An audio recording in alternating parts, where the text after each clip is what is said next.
Walang hanggang pasasalamat. At kailanman hindi ka mawawala sa aming isipan, sa puso namin. At ikaw ay lagi pa rin namin kasama. Patawad na kung kami mga anak mo, asawa ay nagkamali sa iyo at may pagkukulang.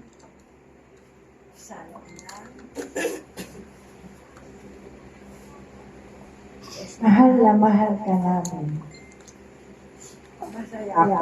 Masaya yung asawa at anak na ikaw ang naging ina namin. Walang kasing dakila ang puso mo, ang pagiging mababang loob mo, at higit sa lahat ay kailanman ay hindi mo kami pinabayaan. Iniisip mo pa rin sa amin, ang aming kabutihan.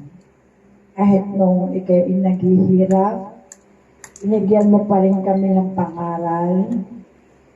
Pinayuhan mo pa rin kami na kami magkakapatid ay huwag mag-aaway-away. Napakadakila mo ina sa kabila ng lahat. Mahal na mahal namin.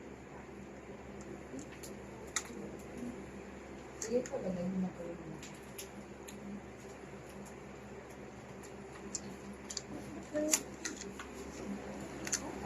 Wakas na panalangin.